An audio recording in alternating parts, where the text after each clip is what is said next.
London বৈঠকের পরে ফেব্রুয়ারির প্রথমার্ধ নিয়ে অনেক কথাবার্তা হচ্ছে, বাট কিছুই কিন্তু এখনো নিশ্চিত না। লন্ডন কেন ঘোষণার নিশ্চিত না? পরে মানে আমাদের ফেব্রুয়ারি প্রথমার্ধে প্রধান হবে এটি নিশ্চিত কেন হওয়া যাচ্ছে না? জন্য যে আমাদের প্রধান নির্বাচন কমিশনারই তো নিশ্চিত নয়। তাহলে কিসের ভিত্তিতে বিএনপি সন্তোষ প্রকাশ করলো? তো বাইরের কথা একরকম, মাঠের কথা একরকম, আমার কার্যক্রম একরকম। জনগণ বুঝতে পারে না, জনগণ বোঝে না, জনগণ সৎ না, ভোট দেওয়ার ক্ষেত্রে অসৎ। কিন্তু রাজনৈতিক দলগুলো বা ডক্টর মোহাম্মদ ইউনূস এর সরকার, রাজনৈতিক দলগুলো তারা বুঝতে পারছেন এবং তারা সৎ। এখন আপনি ধরেন এই যে ঐক্যমত্য কমিশনে শুধুমাত্র রাজনৈতিক দলের সাথে আলোচনা করছে, তারা কৃষকের সাথে আলোচনা করে না, নদীর মাঝির সাথে আলোচনা করে না, এই কথাগুলো বলার খুবই অর্থহীন।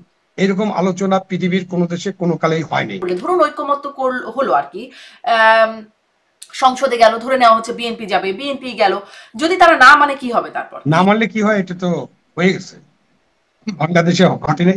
আপনি মানেন নাই, তারপর আপনি ক্ষমতায় থাকতে পারবেন? তিনি বলছেন অন্তর্ভুক্তিমূলক মানে কোনো দলের অন্তর্ভুক্তি নয়, সব মানুষ ভোট দিতে পারলেই তা অন্তর্ভুক্তিমূলক। ঠিক এই ব্যাখ্যাটাই দিতেন সাবেক প্রধানমন্ত্রী শেখ হাসিনা, ঠিক এই ব্যাখ্যাটাই। তিনজন general, general Ayub Khan, general এরশাদ, জেনারেল জিয়াউর রহমান, তারা তিনজনেই তাদের যখন দল ছিল না, তারা স্থানীয় সরকার নির্বাচন আগে করেছিলেন দল গড়ে তোলার জন্য। ইশরাক হোসেনকে শপথ নিতে দিলে এমনি কয়টা দিনই তো ছিল, তিনি কটা দিনই বা মেয়র থাকতেন, দিলে কি হতো? আর এই কটা দিনের জন্য নেবার জন্যই ইশরাক হোসেন মানে এত বড় আন্দোলন গড়ে উঠলো। ইশরাক হোসেন যদি শপথ নিতেন, তিনি ওই মেয়াদ শেষে চলে যেতেন, এটা খুবই সরলীকরণ হয়ে যাচ্ছে। জনশ্রুতি আছে, কয়েক দুই তিনজন উপদেষ্টা আছেন, তারা চাইলে জামিন হবে, না হলে কোনো জামিন হবে না। তো এটা আগের অবস্থা। তো ওই যে শেখ হাসিনা পুরো বিচার বিভাগকে নিজের নিয়ন্ত্রণে নিয়ে নিয়েছিল, এবং তিনি নাকি মামলার রায়টাই সব তার অফিস থেকে লেখা হতো, এবং সেই রায় লিখে লোকজনের ফাঁসি হয়ে গেছে। প্রশ্ন হবে লাগামহীন, জানতে চাই, জানাতে চাই এই সময়ের পালস অফ পলিটিক্স। লন্ডন সফরে প্রধান উপদেষ্টা ডক্টর মোহাম্মদ ইউনূস এবং বিএনপির ভারপ্রাপ্ত চেয়ারম্যান তারেক রহমানের বৈঠকে যৌথ ঘোষণার মাধ্যমে তাদের ইগনোর করার প্রতিবাদে ঐক্যমত কমিশনের বৈঠক বয়কট করেছিল জামাত। প্রধান উপদেষ্টার ফোনে মান ভাঙলে অবশ্য বৈঠকে যোগ দেয় দলটি। বৈঠকে আবার জামাত এবং এনসিপি কে বেশি প্রাধান্য দেওয়া হচ্ছে, বাকিদের অপমান করা হচ্ছে, এমন অভিযোগ তুলেছে কয়েকটি দল। এমন মান, অপমান, অভিমান, রাগ, অনুরাগে চলছে জাতীয় ঐক্যমত কমিশনের বৈঠক, যেখানে ঝুলে আছে প্রধানমন্ত্রীর মেয়াদ, রাষ্ট্রপতি নির্বাচনের মতো গুরুত্বপূর্ণ বিষয়। আর গুরুত্বপূর্ণ বাদে অগুরুত্বপূর্ণ ইস্যুতে ঐক্যমত্য হলে মৌলিক সংস্কার হিসেবে মানবে না এনসিপি, এমন ঘোষণা দিয়ে রেখেছেন নাহিদ ইসলাম। তাহলে কেমন হতে যাচ্ছে ঐক্যমত কমিশনের এত বৈঠকের ফলাফল? এদিকে ইশরাক ইস্যুতে কাটেনি দ্বন্দ্ব, হয়নি সমাধান, অচলাবস্থা ঢাকা দক্ষিণ সিটিতে। এটি বা কোন দিকে নেবে ভবিষ্যৎ রাজনৈতিক সমীকরণ? ফেব্রুয়ারিতে হবে তো নির্বাচন। এসব নিয়ে আলোচনায় স্বপ্নধরা নিবেদিত পালস অফ পলিটিক্সে আমার আজকের অতিথি সাবেক সচিব আবু আলম মোহাম্মদ শহীদ খান। আবু আলম শহীদ খান, আপনাকে স্বাগত জানাচ্ছি পালস অফ পলিটিক্সের আমার আজকের আয়োজনে। মূলত কথা শুরু করতে চাই, কয়েকটা বিষয় নিয়ে কথা বলবো। ঐক্যমত কমিশনের আলোচনা চলছে, এখনো চলমান, দেখছি গুরুত্বপূর্ণ বিষয়গুলো নিয়ে কথা চলছে, দ্বিকক্ষ বিশিষ্ট সংসদ, রাষ্ট্রপতি নির্বাচন, প্রধানমন্ত্রী পদের মেয়াদ কতদিন হবে, এই বিষয়গুলো, এবং ঐক্যমতে এখনো পৌঁছানো যায় নাই। এবং নাহিদ ইসলাম বলছেন, এনসিপি নেতা, তিনি বলছেন যে গুরুত্বপূর্ণ বিষয়ে ঐক্যমত না হয়ে অগুরুত্বপূর্ণ বিষয় হলে সেটাকে তিনি মৌলিক সংস্কার হিসেবে তারা মানবেন না। আবার আগেই তো রয়ে গেছে যে মৌলিক সংস্কার না হলে নির্বাচন নয়, এনসিপি জামাত বলে রেখেছে। সব মিলিয়ে আসলে মানে এই বাস্তবতায় কি মনে হচ্ছে এই ঐক্যমত কমিশনের যে ফলাফল হতে যাচ্ছে সেটি খুব কার্যকর কিছু হতে যাচ্ছে কিনা, এক। এবং এর উপরই তো আসলে মানে এর উপর ভিত্তি করেই তো হবে জুলাই চার্টার, ঐক্যমতের ভিত্তিতে। সেই জুলাই চার্টারটা জুলাই হবে বলে ডক্টর মোহাম্মদ ইউনূসও বলে রেখেছেন, প্রধান উপদেষ্টা। জুলাই চার্টার জুলাই হবে বলে আস্থা রাখা যাচ্ছে কিনা? হ্যাঁ, জুলাই চার্টার তো 1 জুলাই তো চলে গেছে, এবং আরেকটা জুলাই আসছে, তখন জুলাই চার্টার করার কথা বলা হচ্ছে। তো জুলাই মাসে হলে এটা হয়তো জুলাই চার্টার হবে, এবং সেই চার্টারে কি কি থাকবে সেটা নিয়ে ঐক্যমত্য কমিশনে আলাপ আলোচনা হচ্ছে। আপনি যেভাবে বললেন যে অনেক গুরুত্বপূর্ণ বিষয়ে এখনো ঐক্যমত্য হয়নি। এখন দেখেন যে আমাদের গুরুত্বপূর্ণ বিষয়গুলো কি, যদি এই গুরুত্বপূর্ণ বিষয়গুলো সংবিধান সংসদের সংশোধনের সাথে সম্পর্কিত হয়, তাহলে সেগুলো নিয়ে আলোচনা হতে পারে, সেগুলো নিয়ে ঐক্যমত হতে পারে বা নাও হতে পারে। সেই আলোচনার ভিত্তিতে যদি কোনো ঐক্যমত্য হয়, তখন যে পরবর্তী নির্বাচন যখন হবে, সেই নির্বাচন কখন হবে আমি ঠিক জানি না, একটা টাইম ফ্রেম আছে, এখন ফেব্রুয়ারি শোনা যায়, কিন্তু আছে ডিসেম্বর থেকে জুন। কিছু কিছু সংস্কার হলে ডিসেম্বরে, কিছু কিছু বেশি হলে জুনে, তার মধ্যে এপ্রিল, এবং এখন লন্ডন বৈঠকের পরে ফেব্রুয়ারির প্রথমার্ধ নিয়ে অনেক কথাবার্তা হচ্ছে। বাট কিছুই কিন্তু এখনো নিশ্চিত না। অন্যদিকে এই যে লন্ডন কেন ঘোষণার নিশ্চিত না, পরে মানে আমাদের ফেব্রুয়ারি প্রথমার্ধে প্রধান, হবে এটি নিশ্চিত কেন হওয়া যাচ্ছে না? মানে বিএনপি তো সন্তুষ্ট হয়ে আসলো। নিশ্চিত নয়, নিশ্চিত নয়। বিএনপি সন্তুষ্ট, কে সন্তুষ্ট, কারা সন্তুষ্ট, তাতে তো আর নির্বাচন নিশ্চিত হবে না। যেমন নিশ্চিত নয় এই জন্য যে আমাদের প্রধান নির্বাচন কমিশনারই তো নিশ্চিত নয়। উনি তার রিয়াকশনে বলেছিলেন বা রেসপন্সে বলেছিলেন যে এই ঘোষণা তো কোনো সরকারি বা আনুষ্ঠানিক ঘোষণা নয়, এই ঘোষণায় কারো কোনো স্বাক্ষর নেই, এবং এই ঘোষণার মধ্যে কতগুলি বাট কিন্তু যদি এসব আছে। তো হুম। সেই সব কারণে ওই সব না ঘটলে পরে ফেব্রুয়ারির প্রথমার্ধে নির্বাচন হবে, এটা কেউই নিশ্চিত নয়। হুম। এবং নির্বাচনের তারিখ এবং শিডিউল ঘোষণা না করা পর্যন্ত নাগরিক হিসাবে আমি কোনো নিশ্চিত বোধ করছি না, কারণ এই নির্বাচনের তারিখ নিয়ে অনেক কথাবার্তা জনাব হয় আবু এবং শহীদ খান, আলোচনা তাহলে হয়। আসলে আমি আসলে মূল ঐকমত কমিশন নিয়ে নিশ্চয়ই আপনিও বলছিলেন, কিন্তু এই প্রশ্নটা একটু করতেই চাই, আমি বারবারই করছি যে তাহলে কিসের ভিত্তিতে বিএনপি এই সন্তোষ প্রকাশ করলো? কারণ এই নির্বাচন বিষয়ে কথা হয়ে আগে তারা অসন্তুষ্ট হয়েছে, দল নিয়ে গিয়ে দেখা করে প্রধান উপদেষ্টার সাথে রোড ম্যাপ না পেয়ে বলেছে যে অসন্তুষ্ট, তখনও ডিসেম্বর থেকে জুনের মধ্যে কথা বলা হয়েছে এবং স্পষ্ট করে গণমাধ্যমে বলেছে অসন্তুষ্ট শব্দটি ব্যবহার করেছে। আর এখানে যৌথ বিবৃতির আগে তারা বলল সন্তুষ্ট। একই রকম টার্মস ছিল, প্রয়োজনীয় সংস্কার যদি সম্পন্ন হয়। তাহলে সন্তুষ্ট হলো আসলে কিসের ভিত্তিতে, কি মনে হয়? আহ সন্তুষ্ট এই ভিত্তিতে বলতে পারেন যে একেবারে এপ্রিলের দিকে যে নির্বাচন ঠেলে দেওয়া হয়েছিল, বা এপ্রিলের কথাটা যখন আসে, তখন তারা যেহেতু ডিসেম্বর নিয়ে আলোচনা করছিলেন বা দাবি তুলছিলেন, সেই অর্থে মাঝামাঝি সময় ফেব্রুয়ারি মাসের প্রথমার্ধে যদি নির্বাচন হয়, সেই ক্ষেত্রে তারা সন্তুষ্ট হতে পারেন যে নির্বাচনটা ফেব্রুয়ারি মাসের প্রথমার্ধে হলে তাদের অসন্তোষ নেই, এটা বলতে পারেন। বাট তারা আরো বিবেচনা করবেন, দেখবেন কিভাবে কি ঘটে। এখন ঐকমত্য কমিশনের ব্যাপারে যা যা আলোচনা করছি আমরা, যে তারা বিভিন্ন বিষয়ে ঐকমত্য হচ্ছে না বা একমত হতে পারছেন না, এবং না পারলে মৌলিক সংস্কার না হলে নির্বাচনের বিষয়টা নিয়ে নানান ধরনের কথাবার্তা বলা হচ্ছে, বিশেষ করে এনসিপির পক্ষ থেকে এবং জামাতের পক্ষ থেকে। এবং ছাত্র গণ অভ্যুত্থানের পরে জন্ম নেওয়া এনসিপি একটা রাজনৈতিক শক্তি, তাদের সাথে বর্তমান সরকারের একেবারে সম্পর্ক খুব খুব গভীর বা নিবিড়, এবং সরকার প্রধানের উৎসাহে এই দলটি গঠিত হয়েছে। এবং এই দলটির সাথে যে সরকারের যে আচার আচরণ বা সরকার যেভাবে এই দলটিকে ট্রিট করে, তাতে বোঝা যায় যে তারা একটা স্পেশাল অবস্থানে আছে। যেমন ধরেন যে যখন বিএনপি কে ডাকা হয় কিংবা জামাতকে ডাকা হয়, তখন এনসিপি কেও ডাকা হয়, যদিও এনসিপি এখন পর্যন্ত রেজিস্টার্ড কোনো দল না। তাদের সাথে তারা হয়তো ডাক পেতে পারতেন পরের দিন, অন্যান্য দলের সাথে, অন্যান্য ছোট ছোট দলের সাথে ডাক পেতে পারতেন, সেটা হতে পারতো, বাট তখন ডাকা হয়। যেমন ধরেন এনসিপি যখন কোনো দাবি করে, একদিন দুদিন আন্দোলন করলে তাদেরকে পুলিশ কোনো ব্যবস্থা নেয় না, 144 বাংলাও কিছু বলে না, এবং তাদের দাবির ভিত্তিতে অনেক সিদ্ধান্ত হতে আমরা অতীতে দেখেছি। এবং তারা হুমকি ধামকি এবং অনেক কিছু, তারা আন্দোলন করবেন, আবার অভ্যুত্থান করবেন, এইসব কথাবার্তা বলেন। সুতরাং তাদের একটা শক্তি আছে, শক্তিমত্তা আছে, তারা মনে করেন, এবং তাদের প্রতি বর্তমান সরকারের একটা সমর্থন আছে। এখন আমরা মৌলিক সংস্কার, মৌলিক সংস্কার মানে কি? আপনি পার্লামেন্টারি ডেমোক্রেসিতে থাকবেন, নাকি প্রেসিডেন্সিয়াল ফর্ম অফ গভর্নমেন্টে যাবেন? অথবা আপনি পার্লামেন্ট এবং প্রেসিডেন্টের মধ্যে ক্ষমতার ভারসাম্য কিভাবে করবেন? আপনি দ্বিকক্ষ বিশিষ্ট পার্লামেন্ট থাকবে কিনা? আপনার 100 আসন যদি নারীদের জন্য রিজার্ভ থাকে বা সরাসরি নির্বাচনের ব্যবস্থা থাকে, তাহলে নির্বাচনটা কিভাবে হবে? এই সব কিছুই, আরো অনেক কিছু সরাসরি সংবিধান সংশোধনের সাথে যুক্ত, এবং সংবিধান সংশোধন না হলে এগুলো করা যাবে না। সুতরাং আপনি সংবিধান সংশোধন তো করতে পারছেন না, আপনি এই সংবিধানকে ফেলে দিতে পারছেন না। ফেলে দিলে জনগণ এটা মেনে নেবে না, এরকমই একটা ধারণা করতে পারি আমরা। তো এই যে সংবিধান আপনি ফেলে দিতে পারবেন না, বা বিএনপি ওই সংবিধানের অধীনেই নির্বাচন করতে চায়, ডক্টর মোহাম্মদ ইউনূস এবং তার সরকার এই সংবিধানের অধীনেই শপথ নিয়েছে। এবং এনসিপি আগামীকাল এই নির্বাচন কমিশন, যে নির্বাচন কমিশনের বাতিল করার জন্য তারা দাবি করেছিল, তাদের যেহেতু লাস্ট ডেট কালকে, তারা কালকে তাদের রেজিস্ট্রেশনের জন্য খসড়া গঠনতন্ত্র জমা দিবে এই নির্বাচন কমিশনের কাছে। তো বাইরের কথা একরকম, মাঠের কথা একরকম, আমার কার্যক্রম একরকম আমরা দেখছি। একটা হতে পারে যে আমরা ঐক্যমত্য হতে পারি, কিসের ভিত্তিতে ঐক্যমত্য হতে পারি? যে আমরা পার্লামেন্টের পার্লামেন্টের সাথে প্রেসিডেন্টের যে ক্ষমতার যে ভারসাম্য, সেই ভারসাম্যর ক্ষেত্রে আমরা কিছু কিছু পরিবর্তন আনতে পারি। সে ব্যাপারে আমরা ঐক্যমত্য হতে পারি। আমরা 100 আসন কিভাবে নির্বাচিত হবে নারীরা, সেটার ব্যাপারে আমরা ঐক্যমত্য হতে পারি। আমরা দ্বিকক্ষ বিশিষ্ট পার্লামেন্টের ব্যাপারে ঐক্যমত্য হতে পারি।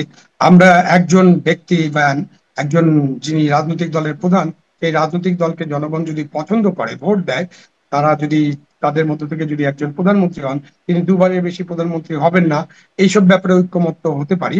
কিন্তু সেই সবকিছু করার জন্য, এগুলো যদি মৌলিক ধরি আমি, তাহলে সেই সবকিছু করার জন্য আপনার সংবিধান সংশোধন করতে হবে। এই জন্যই একটা নির্বাচন করতে হবে, এবং এই নির্বাচনের মধ্য দিয়ে জনগণ, ভালো নির্বাচনের মধ্য দিয়ে জনগণ যাদেরকে নির্বাচিত করবে, যাদেরকে সমর্থন করবে, যাদেরকে ভোট দিবে, হুম। যে দলকে বা যে গোষ্ঠীকে ভোট দিবে, তারা একটা সরকার গঠন করবেন, এবং তারা তখন সকলের সমন্বয়ে একটা সংবিধান সংশোধনের একটা কাজ হাতে নিতে পারেন। কিন্তু এটা যে এখানে আমার করা অনেকগুলো সম্ভব, এটা প্রশ্ন 91 জমে সালে যাচ্ছে, কিন্তু প্রমাণিত তারপরেও হয়েছে। এই ঠিক শেষ জায়গা থেকেই প্রশ্নটা করি। আরো অনেকগুলো প্রশ্ন জমে গেছে, যদি আসে কথা প্রসঙ্গে আবার করব। জনগণ যাকে ভোট দেবে সেভাবেই তারা সংস্কারটা করবে তাদের জনগণের ম্যান্ডেট অনুযায়ী। কিন্তু এই প্রশ্নটাই কিন্তু মানে আপনি যেই বিষয়ে কথা বলছেন এই প্রসঙ্গে প্রশ্ন করেছিলেন চ্যাথাম হাউসের সাংবাদিক ডক্টর মোহাম্মদ ইউনূসকে, যে এই সংস্কারের আইডিয়াটা জনগণকেই কেন পছন্দ করতে দেয়া হচ্ছে না, যে রাজনৈতিক দলগুলো তাদের আইডিয়া নিয়ে আসবে, জনগণ পছন্দ করবে, যে দল পছন্দ, যে যার আইডিয়া পছন্দ হবে তারা গিয়ে সেই জনগণের আইডিয়াটাকে বাস্তবায়ন করবে। তখন ডক্টর মোহাম্মদ ইউনূস বললেন যে না, জনগণ সংখ্যানুপাতিক মানে এটা হলেই ভালো হতো, কিন্তু জনগণ সংখ্যানুপাতিক নির্বাচন, দ্বিকক্ষ বিশিষ্ট সংসদ এই বিষয়গুলো বোঝে না। জনগণ ভোট দেয় টাকার বিনিময়ে, যে যত বেশি টাকা দেবে তার পক্ষে জনগণ ভোট দেবে, অতএব তাদের উপর এটা ছাড়া যায় না। তাহলে কি বার্তাটা এরকম মানে যে জনগণ বুঝতে পারে না, জনগণ বোঝে না, জনগণ সৎ না, ভোট দেওয়ার ক্ষেত্রে অসৎ, কিন্তু রাজনৈতিক দলগুলো বা ডক্টর মোহাম্মদ ইউনূস এর সরকার, রাজনৈতিক দলগুলো তারা বুঝতে পারছেন এবং তারা সৎ? দেখেন, জনগণের ব্যাপারে যদি এই ধরনের কথা বলা হয়, তাহলে সেটা গ্রহণযোগ্য নয়। জনগণের কোনো কোনো অংশ যে টাকার বিনিময়ে ভোট দেন না, এরকম একেবারে বলা যাবে না যে না, আমাদের দেশে ভোটে কোনো টাকার কোনো হুম। আপনার প্রভাব নেই। টাকার বিনিময়ে ভোট দিয়ে ওইভাবে না বলে আমরা বলি যে টাকার প্রভাব আছে। এই জন্যই মানে রাজনৈতিক দলগুলোর পক্ষ থেকে, জনগণের পক্ষ থেকে, বা যারা এইসব নিয়ে চর্চা করেন, বিশ্লেষণ করেন, যারা বাংলাদেশকে একটা ভালো গণতান্ত্রিক দেশ হিসেবে দেখতে চান, তারা কিন্তু কালো টাকা এবং পেশি শক্তির ব্যাপারে নানান ভাবে কথাবার্তা বলেন, এবং সেগুলো বন্ধ করার জন্য আমাদের নির্বাচনী আইনে কতগুলি ব্যবস্থাও করা হয়েছে।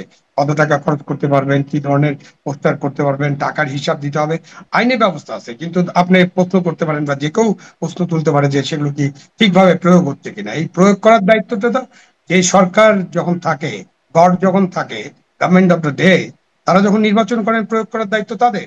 2008 সালে টাকার বান্ডিল নিয়ে, বস্তা নিয়ে অনেকে ধরা পড়েছিলেন, এবং আমরা মিডিয়াতে এগুলো দেখেছি। সুতরাং যদি তারা প্রয়োগ করতে চান, তারা যদি সৎ হন, তারা যদি কমিটেড থাকেন, তাদের যদি সদিচ্ছা থাকে, তারা ওই আইনগুলো, ওই ব্যবস্থাগুলো প্রয়োগ করতে পারবেন। কিন্তু আপনি যদি একেধারে বলে দেন যে জনগণ টাকার বিনিময়ে ভোট দেয়, এটা আহ গ্রহণযোগ্য নয়। এরকম কথাবার্তা তো আইয়ুব খানও একসময় বলতেন যে জনগণ গণতন্ত্রের জন্য রেডি নয়, মানে এক ব্যক্তি এক ভোটের জন্য রেডি নয়। এই জন্য বেসিক ডেমোক্রেসি একটা চালু করা হলো। উনি একটা বেসিক ডেমোক্রেসি চালু করেছিলেন, বাট সেগুলো তো টিকে নাই। সুতরাং আমি ওই বিতর্কে যেতে চাই না। এটা ডক্টর মোহাম্মদ ইউনূস কেন বলেছেন, খুব ক্যান্ডিডলি বলতে পারেন। বাট তিনি যেহেতু রাষ্ট্রপ্রধান, সরকার প্রধান, তার এই বক্তব্য জনগণকে অবশ্যই লজ্জিত করে, এবং আমরা লজ্জিত বোধ করি জাতি হিসাবে, যে আমাদের জাতি এখানে আমাদের যিনি প্রধান উপদেষ্টা, তিনি বললেন যে এই জাতি টাকা নিয়ে ভোট দেয়।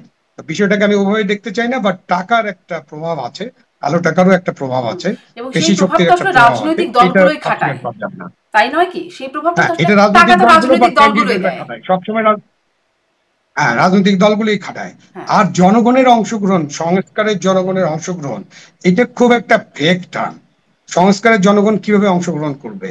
ধরেন একটা আন্দোলনে, বড় আন্দোলনে, বড় বিপ্লবে, অভ্যুত্থানে, মুক্তিযুদ্ধে দেশের তো সব জনগণ কখনোই অংশগ্রহণ করে না। জনগণের মধ্য থেকে যারা এগিয়ে যায়, যারা সামনের কাতারে থাকে, যারা জনগণকে নিয়ে চিন্তা ভাবনা করে, সেটা রাজনৈতিক দল হতে পারে, বা যে কোনো ব্যক্তি, নাগরিকও হতে পারে, গোষ্ঠীও হতে পারে, তারা এইসব কাজে এগিয়ে আসে এবং তারা জনগণের বক্তব্যটা তুলে ধরে। সুতরাং রাজনৈতিক দলগুলো জনগণের কথাটাই বলে, এটা আমাদেরকে ধরে নিতে হবে। এখন আপনি ধরেন, এই যে ঐক্যমত্য কমিশনে শুধুমাত্র রাজনৈতিক দলের সাথে আলোচনা করছে, তারা কৃষকের সাথে আলোচনা করে না, নদীর মাঝির সাথে আলোচনা করে না, যারা মৎস্যজীবী তার সাথে আলোচনা করে না, যারা পাথর উত্তোলন করে নদী থেকে তার সাথে আলোচনা করে না, রিক্সা পুলের সাথে করে না, বা কৃষি শ্রমিকের সাথে করে না। এই কথাগুলো বলার খুবই অর্থহীন। এরকম আলোচনা পৃথিবীর কোনো দেশে কোনো কালেই হয়নি। ওই ফ্রেঞ্চ রেভলিউশন বলেন, সেকেন্ড রিপাবলিক বলেন, আরো বড় বড় বিপ্লবের কথা বলেন, অক্টোবর রেভলিউশন বলেন, সব কিছু যদি আমরা বিবেচনা করি, চিন্তা করি, আলোচনা করি, তাহলে দেখব যে একদম ব্যাপক জনগণের পর্যায়ে, তৃণমূল পর্যায়ে আসলে আলোচনার স্কোপটা খুব কম।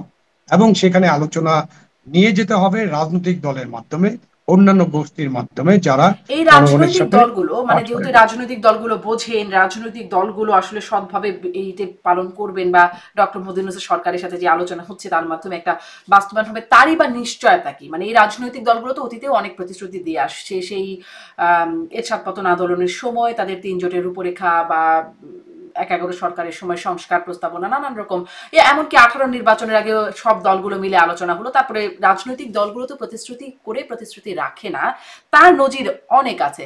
তাহলে এই যে, এটাও আসলে পুরনো প্রশ্নই, এই যে আলোচনা হচ্ছে সব রাজনৈতিক দলগুলো ঐক্যমত হবে, তারপরে সেটি বাস্তবায়ন না করলে, ধরুন ঐক্যমত হলো আর কি, সংসদে গেল, ধরে নেওয়া হচ্ছে বিএনপি যাবে, বিএনপি গেল, যদি তারা না মানে কি হবে? তারপর কি করা যাবে? না মানলে কি হয়, এটা তো হয়ে গেছে, বাংলাদেশে ঘটে নাই। আপনি মানেন নাই, তারপর আপনি ক্ষমতায় থাকতে পারবেন? আপনি কিছুদিন থাকতে পারবেন, 10 বছর থাকতে পারবেন, 8 বছর থাকতে পারবেন, 15 বছর থাকতে পারবেন, তারপর তো আপনি ক্ষমতায় থাকতে পারবেন না। সুতরাং রাজনৈতিক দলগুলোকে এগুলো বিবেচনা করতে হবে যে তারা এমনিতেও তো যদি নির্বাচন হলে, তাদের প্রতিশ্রুতি স্বাভাবিক রক্ষা নির্বাচন না আমরা করেন। দেখেছি ৫ বছর পর পর এমনিই পরিবর্তন হয়ে যায়, যদি সুষ্ঠু নির্বাচন হ্যাঁ, হয়। 5 বছর পর পর পরিবর্তন হতেই পারে। হুম। সুতরাং আমরা তত্ত্বাবধায়ক সরকারের অধীনে যদি আগামী 5, 7, 10টা নির্বাচন করতে পারি, নির্বাচনী ব্যবস্থাটা চালু রাখি, তাহলে আমরা অবশ্যই যে রাজনৈতিক দলগুলো বা যে ক্যান্ডিডেট, সংসদ সদস্য, যিনি তার এলাকায় কিছু প্রতিশ্রুতি দিবেন এবং তার দল যে প্রতিশ্রুতি দেয়, এই প্রতিশ্রুতিগুলো যদি তারা অনুসরণ না করেন, নিশ্চয়ই জনগণ ভোট দিয়ে সে তাদেরকে ফেরত পাঠাবে, তাদেরকে আর পুনরায় নির্বাচিত করবে না। এই আস্থাটা আমাদের জনগণের উপর রাখতে হবে। কিন্তু জনগণকে ভোট দেওয়ার সুযোগটা দিতে হবে, যেটা 14, 18 এবং 24-এ জনগণ সেই ভোট দেওয়ার সুযোগটা পায়নি।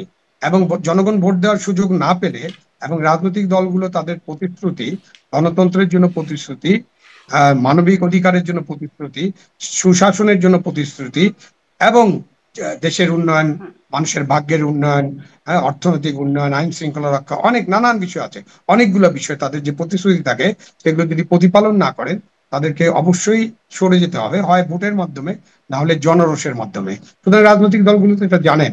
এখন যে রাজনৈতিক দলগুলো সক্রিয় আছেন এবং যারা এখন সক্রিয় নাই, বাট মাঝে মাঝে জটিকা মিছিল করেন, তারা সকলেই জানেন, সকল রাজনৈতিক দল জানে বাংলাদেশের, যে জনগণের সাথে দেওয়া প্রতিশ্রুতি রক্ষা না করলে, মানবিক বাংলাদেশ, গণতান্ত্রিক বাংলাদেশ, বৌদ্ধবাদের বাংলাদেশ প্রতিষ্ঠার ব্যাপারে সক্রিয় না থাকলে, আন্তরিক না থাকলে, ভবিষ্যতে যদি সুশাসন দিতে ব্যর্থ হন তারা, অর্থনৈতিক উন্নয়ন করতে ব্যর্থ হন, জনগণের যে অভাব অনটন দূর করতে ব্যর্থ হন, আইন শৃঙ্খলা পরিস্থিতি উন্নয়নে ব্যর্থ হন, তাহলে জনগণ তাদেরকে ছুড়ে ফেলে দেবে, হয় ভোটের মাধ্যমে, নয়তো রাজপথের আন্দোলনের মধ্যে দিয়ে। মানে ছুড়তেই থাকবে, মানে ছুড়ে আসলে কি পাবে জনগণ? জনগণ ছুড়ে যাকে পাবে তাকেও আবার ছুড়ে ফেলে দেবে, হ্যাঁ, এই। এই এই ছোড়ার মধ্যে কিন্তু থাকতেই হবে। পৃথিবীর সব দেশেই আমাদের পরিবর্তনের মধ্যেই থাকতে হবে। ছুড়ে ফেলে দেওয়া একটা কঠিন রাজনৈতিক শব্দ, যেহেতু আমাদের দেশে এরকম অভ্যুত্থান দেখেছি আমরা। আমরা তো আমাদের এই লাইফ টাইমে 69-এর অভ্যুত্থান দেখেছি, 90-র গণ অভ্যুত্থান দেখলাম, 24-এর গণ অভ্যুত্থান দেখলাম, মানে 3টা বড় বড় গণ অভ্যুত্থান দেখলাম। এবং আমরা অনেক আন্দোলন দেখেছি, তাই না? অনেক আন্দোলন, নিপীড়নের বিরুদ্ধে, গণতন্ত্রের অধিকারের জন্য, স্বৈরাচারের বিরুদ্ধে অনেক আন্দোলন আমরা দেখেছি।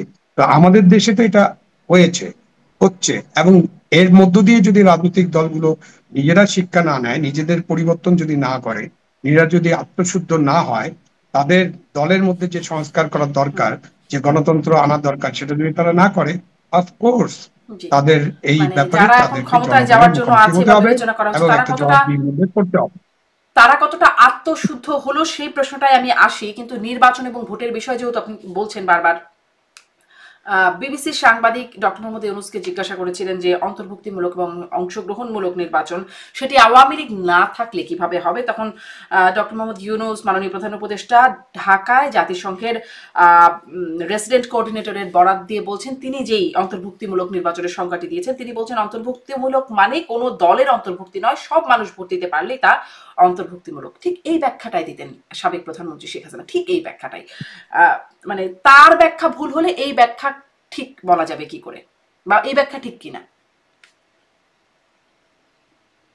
না, এই ব্যাখ্যাটা ঠিক না, কারণ এই ব্যাখ্যাটা আমরা অতীতের যে শাসক আছে তারাও একই ব্যাখ্যা দিতেন, যে কোনো রাজনৈতিক দল অংশগ্রহণ করলো কি করলো না তাতে কিছু আসে না, যদি জনগণ ভোট কেন্দ্রে যায় এবং জনগণ যদি ভোট দেয়, এবং সেটারও কোনো পার্সেন্টেজ নাই। আপনি এখন 10%, 5% ভোট দিল, অন্যরা ভোট দেয়নি, সুতরাং জনগণ তো এসেছিল ভোট কেন্দ্রে, এবং সেই ভোটের ভিত্তিতে একটা নির্বাচন হয়েছে, এগুলো গ্রহণযোগ্য হয় না। সুতরাং এই ব্যাখ্যাটা গ্রহণযোগ্য হবে না যে শুধুমাত্র জনগণ অংশগ্রহণ করলেই আপনার সবকিছু ইনক্লুসিভ হয়ে যাবে। তাহলে তার একটা মানে তার জন্য আবার আমাদের আলোচনা করতে হবে সেই ইনক্লুসিভ নির্বাচন মানে কি 80%-এর উপরে জনগণ অংশগ্রহণ করছে কিনা। মানে রিয়েলি আপনি খাতায় কলমে বা মিডিয়াতে দেখিয়ে দেবেন এমন না। 80%, আমাদের দেশে 80%-এর উপরে ভোট পড়ার রেকর্ড আছে। 2008 সালে 87% ভোট পড়েছিল। সাধারণত মানে আমাদের পার্লামেন্টারি নির্বাচনে আমরা যদি 70 সাল থেকে হিসাব করি তাহলে আমাদের দেশে এই 70-এর বেশি, এই 80 কাছাকাছি সবসময় ভোট পড়েছে, গড়ে 80 ভাগ। 80 ভাগ লোক যদি ভোট কেন্দ্রে যায় তখন হয়তো আমরা এই দাবিটা করতে পারবো, কিন্তু তার আগে আমরা এই দাবিটা করতে পারবো না। হ্যাঁ, উৎসাহিত করতে পারি যে একটি দল না আসলেও স্বৈরাচার চলে গিয়েছে, তারা যদি অংশগ্রহণ না করে বা তাদেরকে যদি আমরা অংশগ্রহণ করতে না দেই, তারপরেও যদি ব্যাপক জনগণ, 80% জনগণ ভোটে আসে, তাহলে হয়তো সেটাকে নির্বাচন বলতে হবে। তখন আর ইনক্লুসিভ কথা বলার দরকার নেই, তো এটা জনগণের নির্বাচন হয়ে যাবে। আর যখনই আপনি ইনক্লুসিভ শব্দটা ব্যবহার করেন, অন্তর্ভুক্তিমূলক, সেই ব্যাপারে আমরা গত 20 বছর ধরে আলাপ আলোচনা করেছি। অন্তর্ভুক্তিমূলক মানেই হচ্ছে সকল রাজনৈতিক দল যারা রেজিস্টার্ড এবং যাদের জনসমর্থন আছে, যারা ভোট করতে চান তারা ভোট করবেন, এবং ভোটের সময় তাদের সুযোগ নিশ্চিত করা হবে, সমান সুযোগ, তাদেরকে কোনো বাধা দেওয়া হবে না, এবং তারা নির্বাচন করতে পারবেন, প্রতিদ্বন্দ্বিতা করতে পারবেন, প্রতিদ্বন্দ্বী প্রার্থীর মতো সমান সুযোগ পাবেন। তখন এটাকে ইনক্লুসিভ কত শতাংশ মানুষ অন্তর্ভুক্তিমূলক বা কত নির্বাচন মানুষ আসলে বলা হয়। ভোট দিতে যাবেন বা ভোট দেবেন সেটা নিশ্চয়ই আমরা ভোটের সময় দেখতে পাবো, কিন্তু আগে থেকে যদি একটু ধারণা, অনেক তো পূর্বাভাসের বিষয় থাকে, সেটা যদি একটু জানতে চাই যে যে বাস্তবতা, যে প্রতিদ্বন্দ্বিতার চিত্র এখন দেখা যাচ্ছে, তাতে কি মনে হয় আসলে জনগণ ভোট দেবে? যেমন চব্বিশের নির্বাচন, তখনও দল তো ছিল, অনেকগুলো দলই নির্বাচন করেছে। মানুষের হাতে বিকল্প কি ছিল, সেই প্রশ্নটা তখনও এসেছে। বিএনপি তখন বারবার একটা কথা বলতো, আপনি কি ড্রেনের পানি খাবেন নাকি নাকি নালার পানি খাবেন, এই দুটো অপশন আছে আপনার হাতে, এখান থেকেই একটা নিতে হবে। এবারে তার ব্যতিক্রম আসলে কি হবে, কি আছে? হ্যাঁ, এইবারেও একই ধরনের প্রশ্ন উঠবে, যখন ইনক্লুসিভ নির্বাচন হবে না তখন প্রতিদ্বন্দ্বিতামূলক নির্বাচন হবে না, তখন প্রতিদ্বন্দ্বিতার বিষয়ে আলোচনা হবে এবং এটা নিয়ে দীর্ঘ বিতর্ক হবে। যে কারণে সম্ভবত জাতিসংঘের সেই ভদ্রলোকের কথাই বলা হয়েছে, তিনি বলেছেন যে বাংলাদেশে একটি দল নিষিদ্ধ করার জন্য যে আইন করা হয়েছে সেই আইনটা ঠিক হয়নি, এবং সেই আইনটার ব্যাপারে তারা কঠোর সমালোচনা করেছেন। সেই আইনটার ব্যাপারে যদি আমরা জাতিসংঘের অনেক কথাই আলোচনা করি, শুনতে চাই, এবং জাতিসংঘকে যখন আমরা রেফারেন্স পয়েন্ট হিসেবে ব্যবহার করি মানবাধিকার, গণতন্ত্র ইত্যাদির জন্য, তখন এই বিষয়টা তো গুরুত্ব দিয়ে আপনাকে আলোচনা করতে হবে এবং এটা একটা সমাধান খুঁজে বের করতে হবে। আপনি একটা আরেকটা কথা বলছিলেন যে দলগুলো আসলে এই পরিস্থিতি বিবেচনায় ও ইতিহাসের যে মানে ছুঁড়ে ফেলে দেওয়ার যে বিবেচনায়, তাতে আসলে তারা আত্মশুদ্ধ হবে। সেই আত্মশুদ্ধির জায়গায় কি আপনি দলগুলোকে দেখছেন, যারা ক্ষমতায় যাওয়ার লড়াই আছে তারা কি? আমি আমি এখনো দেখছি না। এই এই আত্মশুদ্ধির বিষয়টা তখনই ভালোভাবে দেখা যাবে যখন তারা ক্ষমতায় যাবেন। ক্ষমতায় যাওয়ার আগে তো সবারই আহ, নমনীয় থাকেন, অনেক সুন্দর সুন্দর কথা বলেন, অনেক ভালো একটা ইশতেহার তৈরি করেন, এবং দেশের মঙ্গলের জন্য তাদের প্রাণ কাঁদে। কিন্তু ক্ষমতায় যাওয়ার পরে তারা তাদের ইশতেহার ভুলে যান, তারা জনগণের কাছে দেওয়া প্রতিশ্রুতিগুলো ভুলে যান, এবং তারপরে যা ঘটে আমরা তো দেখেছি কি ঘটে। তারপরে সুশাসন থাকে না, দুঃশাসন হয়ে যায়। তারপরে আপনার সুনীতি থাকে না, সব দুর্নীতি হয়ে যায়। আপনার লুটপাট হয়, আপনার চাঁদাবাজি হয়, আপনার গুম খুম, আয়নাঘর, নির্যাতন এবং বিভিন্ন ধরনের জঙ্গলি আইনের প্রয়োগ হয়। এবং যে যে পরিমাণ উন্নয়ন হওয়া দরকার সেই উন্নয়ন মুখ থুবড়ে পড়ে। তো সব মিলিয়ে এগুলো তো ক্ষমতায় যাওয়ার পরে আরো ভালোভাবে আমরা দেখতে পারবো, জি। যারাই ক্ষমতায় যান ক্ষমতায় তখন যাওয়ার পরে তাদের দেখতে পারবো। মুখটা অতীতের দেখা পরিষ্কার হয়। বাস্তবতা থেকে যদি একটু জানতে চাই, অতীতে যা দেখা যা দেখেছি আরকি, সেখান থেকে যদি জানতে চাই যে আহ আওয়ামী লীগ নাই, বিএনপির ধারে কাছে কোনো প্রতিদ্বন্দ্বী আছে বলে দেখা যাচ্ছে না বলে অনেকে বলছেন, বা যেই জরিপগুলো আসছে তাতেও দেখা যাচ্ছে যে প্রতিদ্বন্দ্বিতা নাই। এ কারণেই কি বিএনপি ক্ষমতার দৌড়ে ধরে নেওয়া হচ্ছে যে বিএনপি ক্ষমতায় যাবে, এটিই কারণ? নাকি বিএনপি এমন কিছু কি আসলে দেখাতে পেরেছে যে তারা আসলে কেন ভালো, তারা আসলে কোথায় কোথায় তাদের অতীতের জায়গা থেকে তারা পরিশুদ্ধ হলো, এরকম কি কিছু দেখাতে পেরেছে বিএনপি? বিএনপির তো একটা সংস্কার প্রস্তাব ছিল, যেখানে তারা বলছিলেন যে তারা 2 দফার বেশি কেউ প্রধানমন্ত্রী থাকতে পারবে না। এই সংস্কার প্রস্তাবে বেশ কিছু ভালো প্রস্তাব ছিল, এবং তত্ত্বাবধায়ক সরকারের অধীনে নির্বাচনগুলো করতে হবে। তো সেই প্রস্তাবগুলো বিএনপি যদি এখনো মনে করে যে তারা কার্যকর করতে চায়, এবং আমরা যদি এই সরকারের পরিবর্তনটা পাই, যে তত্ত্বাবধায়ক সরকারের অধীনেই নির্বাচনগুলো হবে, এবং বিএনপি যদি তাদের সংস্কার প্রস্তাবগুলো এগিয়ে নিয়ে যেতে চায়, তখন হয়তো বিএনপি যদি, আমি জানি না তো নির্বাচনে কারা মানে কাদেরকে জনগণ পছন্দ করবে। এখন পর্যন্ত বিএনপি দৌড়ে এগিয়ে আছে এই জন্য যে বিএনপি একটা বড় দল এবং অনেক পুরাতন একটা দল। সেই দলের একটা সক্ষমতা আছে, তাদের জনসমর্থন আছে। সেভাবে জামাতে ইসলামী এবং ইসলামী দলগুলোর সমর্থন কিছুটা বেড়েছে।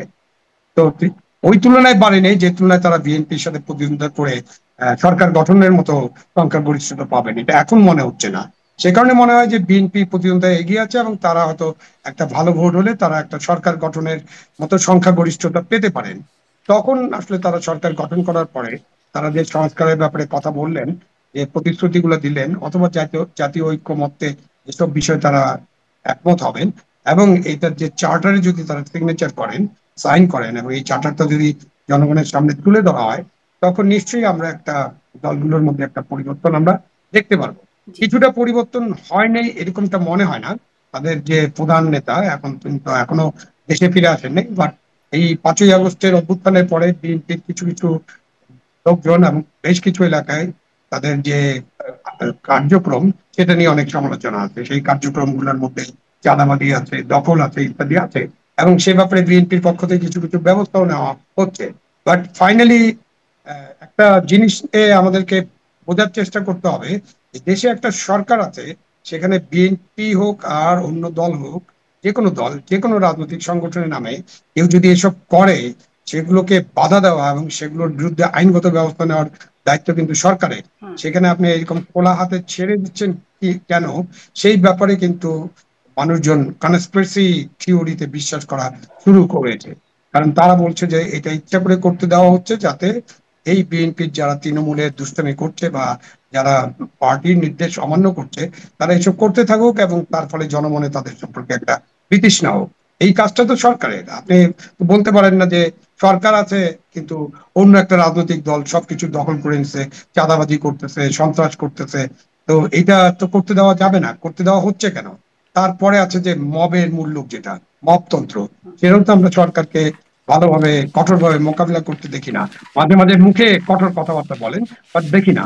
অনেকে মনে করেন যে এই মব হচ্ছে সরকারের আরেকটা অস্ত্র, যে এটা দিয়ে সরকার কাউকে কাউকে ভয় দেখানোর চেষ্টা করে। জি। তাদের বিরুদ্ধে ব্যবস্থা নেওয়া হচ্ছে না। আচ্ছা, যাই হোক, আমি আইনের শাসন, আইনগত ব্যবস্থা নেওয়ার বিষয়টা, এটা একটু পরে আসতে চাই। এখানে একটা গুরুত্বপূর্ণ আলোচনা আছে আসলে। আমি নিশ্চয়ই চেষ্টা করব সেই বিষয়টাতে আসার। কিন্তু ঐকমত্য কমিশনের আরেকটা জায়গায় একটু শেষ করে দিই এই প্রসঙ্গটা, যে যেটি আমরা দেখলাম, লন্ডনে বৈঠক হয়েছে, সেখানে যৌথ বিবৃতি হয়েছে, নির্বাচনের তারিখ সম্পর্কে ধারণা দেওয়া হয়েছে। এই জন্য একরকম মান অভিমান করে যে সেখানে সিদ্ধান্ত কেন হলো, জামাত বৈঠকে গেল না। প্রধান উপদেষ্টা জামাতের আমিরকে ফোন করলেন, মান অভিমান ভেঙে গেল, বৈঠকে আসলেন। আসার পরে অন্য কিছু দল আবার মান অভিমান করলো, যে তাদেরকে বেশি সময় দেওয়া হচ্ছে, বেশি তাদেরকে প্রাধান্য দেওয়া হচ্ছে এনসিপি এবং জামাতকে। এরকম একটা পরিস্থিতি সেখানেও তৈরি হলো। সেখানে আবার বৈঠক থেকে বেরিয়ে যাওয়া, তাদেরকে আবার মান অভিমান ভাঙিয়ে নিয়ে আসা, মান অপমান, অনুরাগ বিরাগ, অভিমান, অনেক কিছু হচ্ছে। এই বিষয়টিকে আপনি কিভাবে দেখেন? না, দেশে তো এখন পার্লামেন্ট নাই, সুতরাং পার্লামেন্টে আমরা এসব ওয়াকআউট টাইপের জিনিসপত্র দেখি। এখন আমাদের রাজনৈতিক দলগুলা এই ঐকমত্য কমিশনের আলাপ আলোচনাটাকে একটা মিনি পার্লামেন্টের মতো মনে করছেন কিনা আমি জানি না। সেই জন্য তারা হয়তো তাদের বক্তব্য এরকম প্রকাশ করছেন, এবং একটা গণতান্ত্রিক প্রক্রিয়া অনুসরণ করছেন, মানবাধিকার করছেন, অথবা ওয়াকআউট করছেন, পরে আবার যোগদান করছেন। ভালো, এটা জি। খারাপ হিসাবে আমি দেখি না। আলাপ আলোচনা চলুক, তাদের বক্তব্য পেশ করুক, তাদের প্রতিবাদটা তারা ইয়া করুক, এটাকে কি বলে, রেজিস্টার করুক তারা প্রতিবাদটা, এবং প্রতিবাদ করে যে বেরিয়ে আসলেন সেটা একটা রেজিস্টার্ড হয়। কেন ভিতরে প্রতিবাদ করলে অনেক সময় তো আপনারা যারা মিডিয়ার সাথে কাজ করেন, আমরা যখন মিডিয়াতে রিপোর্ট গুলো দেখি তখন তো এটা টের পাই না। সুতরাং এবার আমরা টের পেলাম যে ভিতরে আলাপ আলোচনার মধ্যে এই যে সময় কম দেওয়া, সময় না দেওয়া, সময় বেশি দেওয়া, অথবা লন্ডনে একটি দলের সাথে কেবলমাত্র আলোচনা করা, এসব নিয়ে তাদের প্রতিবাদ আছে এবং প্রতিবাদটা প্রকাশ্যে তারা এসেছেন, সামনে এসেছেন। জি নর্মালি আমরা যেটা দেখতাম এর আগের কথা যদি বলি, তাহলে দেখতাম যে প্রধান উপদেষ্টার সাথে বৈঠকের পরে, রাজনৈতিক দলগুলোর বৈঠকের পরে আমাদের প্রেস সেক্রেটারি উনি একটা বক্তব্য রাখতেন যে কি কি আলোচনা হয়েছে। ওনাকে যখন বলা হতো যে, ধরেন বলা হলো যে বিএনপি তো এটার নির্বাচনের ব্যাপারে তাদের তো এই দাবি আছে, তারা তো এটা প্রতিবাদ করেছে প্রধান উপদেষ্টা এই বিষয়টা, হুম তখন উনি বলতেন না, কেউ তো ভিতরে কোনো প্রতিবাদ করেনি। হুম তো সেই অর্থে আমি মনে করি এটা একটা পজিটিভ। এই প্রতিবাদের মধ্য দিয়ে অথবা আলাপ আলোচনার মধ্য দিয়ে আমাদের ঐকমত্য কমিশনের যে আলোচনা সেটা সামনে এগিয়ে যায়, এবং আমাদের যে খুবই প্রত্যাশিত একটা জাতীয় নির্বাচন যেটা ঘটতে হবে, এবং ডক্টর ইউনূস সাহেব ঘোষণা করেছেন এটা শতাব্দীর শ্রেষ্ঠ নির্বাচন হবে। তো আমরা সেই শতাব্দীর শ্রেষ্ঠ নির্বাচনটা যাতে এই সবের মধ্য দিয়ে উতরে যে আমরা সেই নির্বাচনটা করতে পারি, জি সেটাই হয়তো আমাদের প্রত্যাশা করতে পারি। জি এখন নির্বাচনের আগে স্থানীয় সরকার নির্বাচন, এই দাবিটা আগেও ছিল, এখনো জামাত বলল যে, এবং সেটি ডিসেম্বরের মধ্যেই সম্ভব। তারা এই দাবিটা করছে যে জাতীয় নির্বাচনের আগে স্থানীয় সরকার নির্বাচন। এনসিপিও এই দাবি তো আগেই জানিয়ে রেখেছে। এটির বাস্তবতা কতটা বলে আপনি মনে করেন? জাতীয় নির্বাচনের আগে স্থানীয় নির্বাচন, সরকার কি এটা দেওয়ার মতো অবস্থায় আছে? বিএনপি এটা মানে না। না, সরকার তো 90 দিনের মধ্যে নির্বাচন করতে পারেনি, এটা প্রমাণ আছে। এবং আমাদের ইলেকশন কমিশন কিন্তু বলেছে তারা নির্বাচনের জন্য প্রস্তুত। সুতরাং ভালো নির্বাচন বা আরো ভালো নির্বাচনের জন্য তাদের আরো সময় লাগতে পারে, সেটা অন্য কথা, বাট 90 দিনের মধ্যে একটা নির্বাচন, জাতীয় নির্বাচন করা উচিত এবং ভালোভাবে করা যেতে পারে।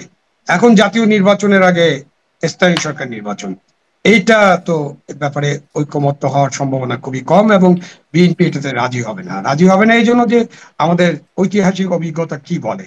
আমরা এই জিনিসটা শুরু করেছিলেন জেনারেল আইয়ুব খান পাকিস্তানে, একটু আগে যেটা বললাম যে তিনি মনে করেছিলেন যে জনগণ এখনো গণতন্ত্রের জন্য উপযুক্ত না, সেজন্য একটা বেসিক ডেমোক্রেসি করতে হবে।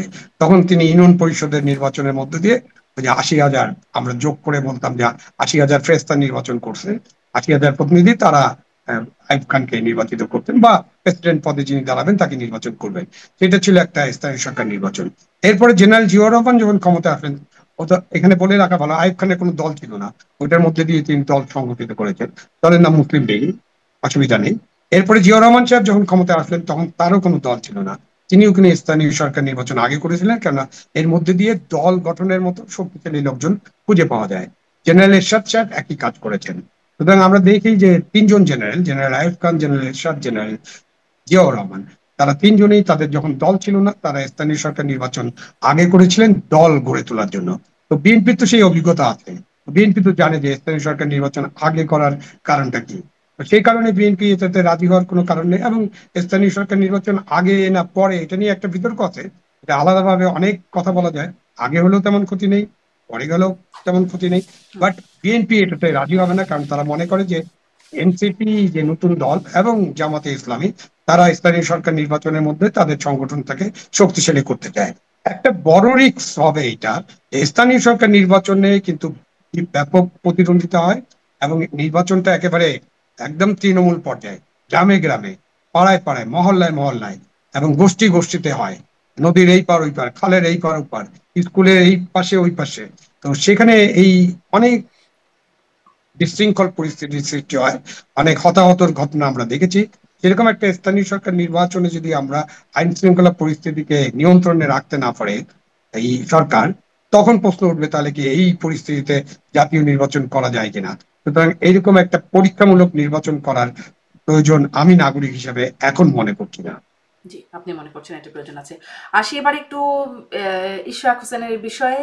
আহ, যেটি চলছে একরকম অচল অবস্থা, ঢাকা সিটি কর্পোরেশনের একরকম অচল অবস্থা। সেখানে ইশরাক হোসেন শপথ না নিয়েও দায়িত্ব পালন করছেন, একরকমের দায়িত্ব পালন করছেনই বলা চলে। অন্যদিকে আসিফ মাহমুদ উপদেষ্টা, তিনি বলছেন যে তিনি ক্রিমিনাল অফেন্স, সরকারি কাজে বাধা দিচ্ছেন এবং তিনি ক্রিমিনাল অফেন্স করছেন। এই অচল অবস্থা তৈরির পেছনে মূল দায় মানে নিশ্চয়ই সব পক্ষেরই কিছু ভূমিকা থাকে, কিন্তু মূল দায় আপনি কাকে দেবেন এই অবস্থা তৈরির পেছনে? মূল দায় সরকারের, মূল দায় আসিফ মাহমুদের। তিনি যেহেতু বলেছেন ক্রিমিনাল অফেন্স হচ্ছে এটা, মূল দায় সরকারের। কারণ হচ্ছে যে এই মামলাটা যখন চলে তখন সরকারের পক্ষ থেকে বা নির্বাচন কমিশনের পক্ষ থেকে এই মামলায় প্রতিদ্বন্দ্বিতা করা উচিত ছিল এবং সেখানেই তাদের বক্তব্যগুলো তুলে ধরা উচিত ছিল। সেটা তারা করেননি, বরঞ্চ এই মামলার আগে চট্টগ্রামের একটা মামলায় রায় হয়েছে এবং তাকে তারা শপথ পড়িয়ে তাকে দায়িত্ব পালন করতে দিচ্ছেন। তো হঠাৎ করে ইশরাকের ব্যাপারে তারা এরকম ঘুরে দাঁড়ালেন কেন? যে এমন হতে পারে তারা ভাবতেন যে রাজধানীর এই দক্ষিণ সিটি কর্পোরেশন খুবই ইম্পর্টেন্ট একটা স্থানীয় সরকার এবং এই স্থানীয় সরকারকে বিএনপির কাউকে যদি বসতে দেওয়া হয় তাহলে সেটা তাদের ভবিষ্যৎ রাজনীতির জন্য সমস্যা হতে পারে। এইসব চিন্তা ভাবনা থেকে তো এইসব করেছেন। এইসব করার জন্য যে প্রস্তুতি, যে আইনগত ফাইট, সেটা তো তারা করেন নাই। এবং তারপরে তাদের যখন নির্বাচন কমিশন গেজেট নোটিফিকেশন করলো তখন তারা একটা একটা বিচারিক প্রক্রিয়ার কথা বলে, যে আদালতে একটা রিট হয়েছিল, একজন ব্যক্তি করেছিলেন, সরকার করেনি কিন্তু, হ্যাঁ, তারপরে এই বিচারিক প্রক্রিয়ার কথা বলে তারা সেই রিটের ব্যাপারে তারা কোনো পক্ষ হলেন না এবং তারা সময়ক্ষেপণ করলেন। এখন তারা বলছেন যে ওই মেয়াদ তো শেষ হয়ে গেছে। এই ক্ষেত্রে ইশরাক সাহেবের তো এই আদালতের রায় এবং নির্বাচন কমিশনের গেজেট হওয়ার ফলে তার একটা রাইট আছে এবং ঘটনা, এই উদাহরণ, চট্টগ্রামের উদাহরণের জন্য তিনি এটা মনে করছেন তার প্রতি অন্যায় করা হচ্ছে। তো সেই জন্য মূল দায়টা হলো সরকারের। তাহলে সরকারের সরকার কি এখানে ক্ষেত্রে ছল চাতুরি যে করলো, পদক্ষেপ নেওয়া চালাকি উচিত ছিল, করলো, ছল চাতুরি করলো? এরকম তো মনে হচ্ছে, একটা চালাকি তো মনে হচ্ছে। কেন আপনি গেজেট করালেন তখনও কিছু বললেন না। গেজেটের জন্য যখন আপনার আইন মন্ত্রণালয়ে তারা মতামত চাইলো তখনও বলে দিলেন যে নির্বাচন কমিশন যেটা সঠিক মনে করবে সেটা করবে।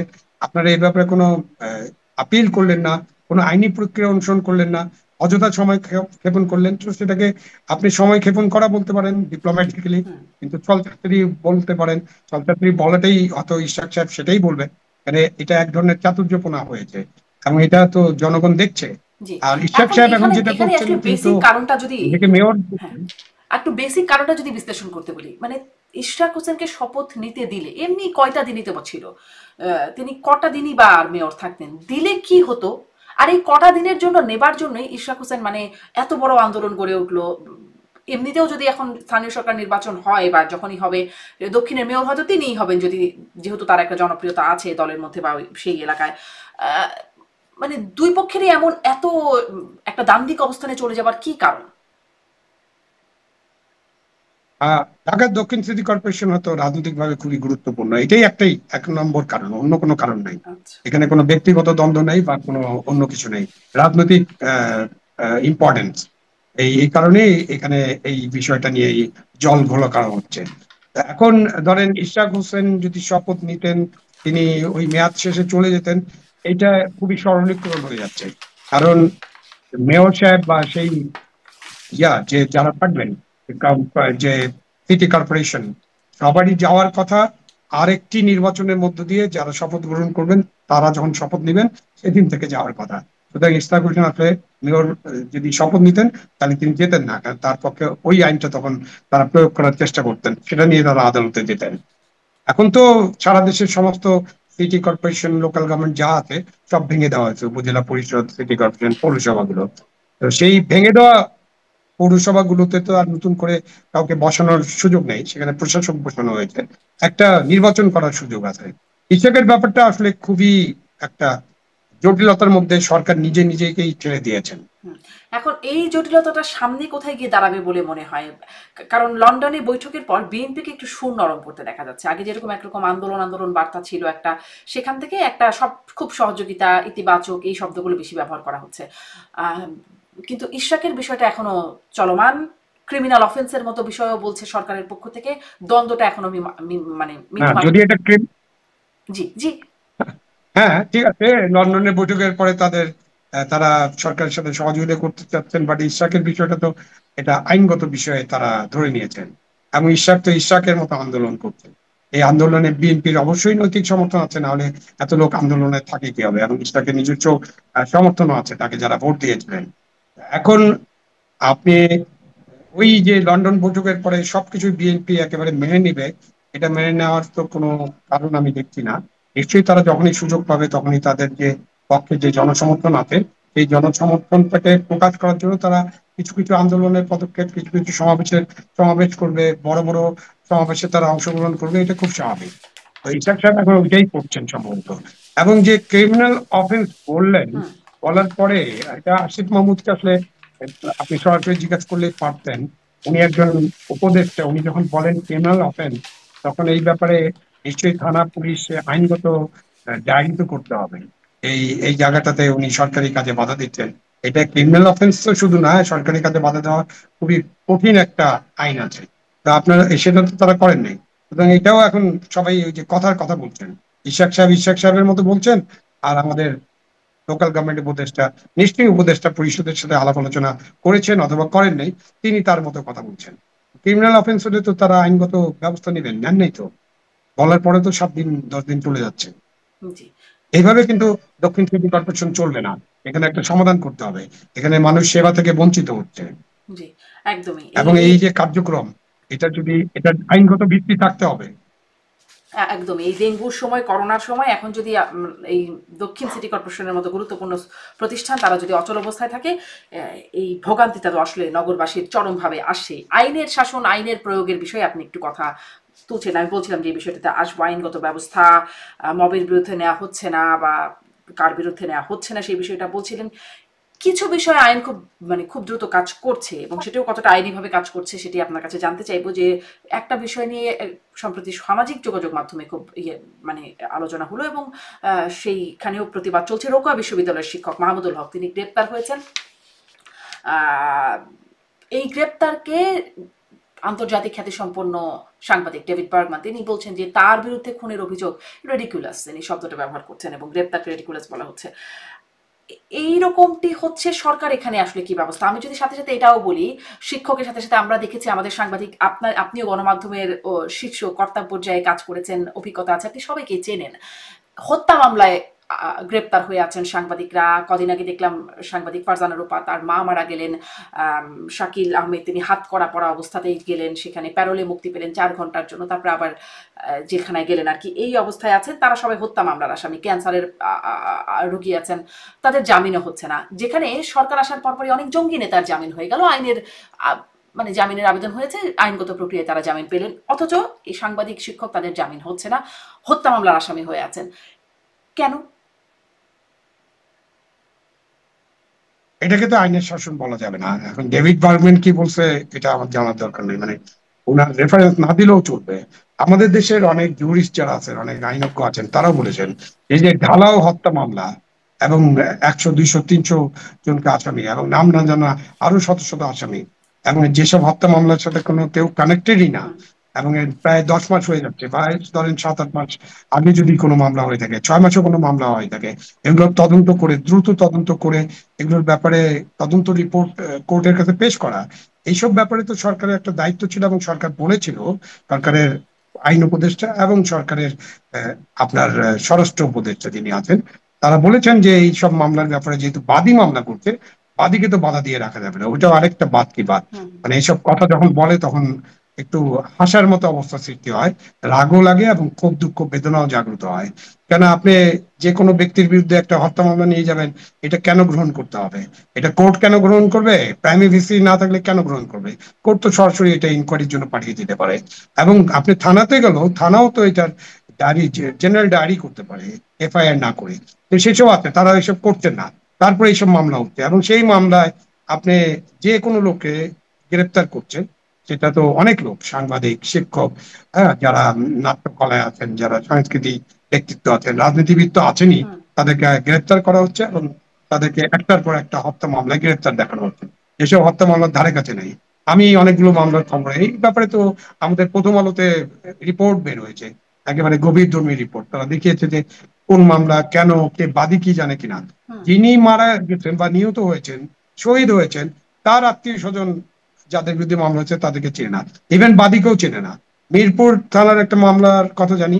আহ, এই মামলায় যিনি মারা গেছেন তিনি একটা জায়গায় চাকরি করতেন, তিনি পুলিশের গুলিতে নিহত হয়েছেন। তার বাড়ি কিশোরগঞ্জ, এবং তার ভাই, তার বাবা মা আছেন, তারা কেউ জানেন না কে মামলা করেছে। মামলা করেছে মাদারীপুরের ডাসার উপজেলার একজন বাদী। সে তাকে, মানে বাদীর আত্মীয় স্বজনই তাকে চেনে না। তো এই মামলা তো পুলিশ গ্রহণ করেছে, আদালত গ্রহণ করেছে, ইনকোয়ারি হচ্ছে, বাট ইনকোয়ারি শেষ হচ্ছে না।